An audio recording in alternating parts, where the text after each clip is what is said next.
गांव का एक मजदूर जिसका नाम था दशरथ। वह ज्यादा पढ़ा लिखा नहीं था, बस एक मजदूर जिसे लोग नाम से नहीं उसकी गरीबी से पहचानते थे।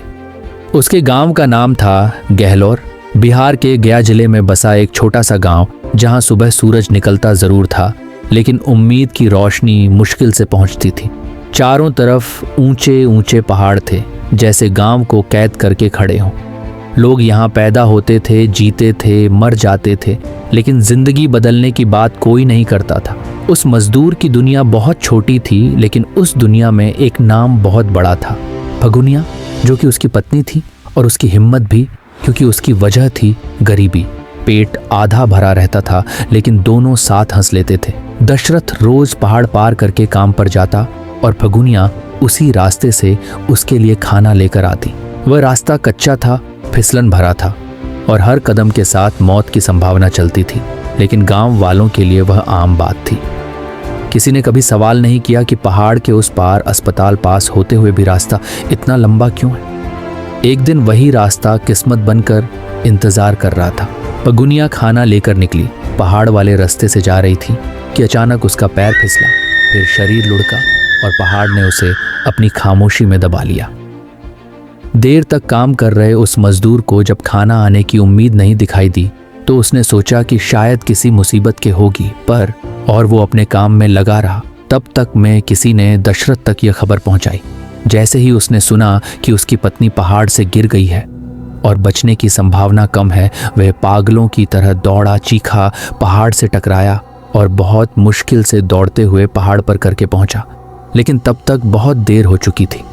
गांव वालों ने सिर झुकाकर कहा, अगर पहाड़ न होता, अगर रास्ता छोटा होता, तो शायद वो बच जाती, क्योंकि पहाड़ के उस पार जाने के दो तरीके थे।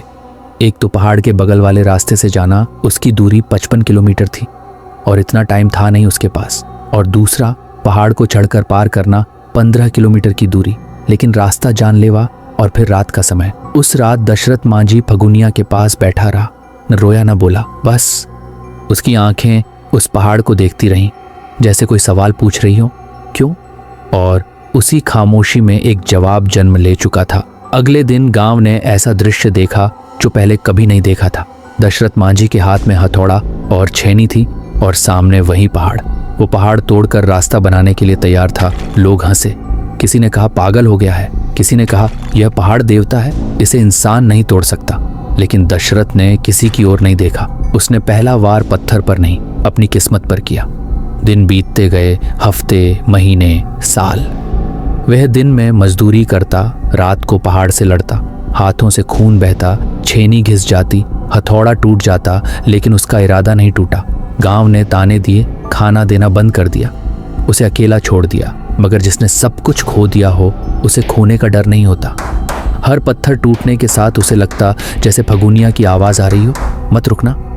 सरकारें बदली, नेता आए गए, लेकिन दशरथ वहीं रहा। 1960 से 1982 तक पूरे 22 साल तक बारिश, धूप, ठंड, कुछ भी उसे रोक नहीं पाया।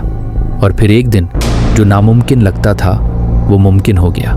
जिस पहाड़ को लोग भगवान मानते थे, वह बीच से कट चुका था। 360 फीट लंबा, 30 फीट चौड़ा और करीब 25 फीट ऊंचा रास्ता तैयार हो चुका था। अब गहलोर से वजीरगंज और अस्पताल की दूरी 55 किलोमीटर से घटकर लगभग 15 किलोमीटर रह गई थी। गांव वाले चुप थे। जिन लोगों ने उसे पागल कहा था, वही लोग आज उसी रास्ते से गुजर रहे थे।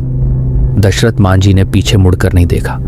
उसे तालियों की जरूरत नहीं थी। उसने पहाड़ नहीं तोड़ा था, उसने उस सोच को तोड़ा था जो कहती थी कि एक गरीब आदमी कुछ नहीं बदल सकता।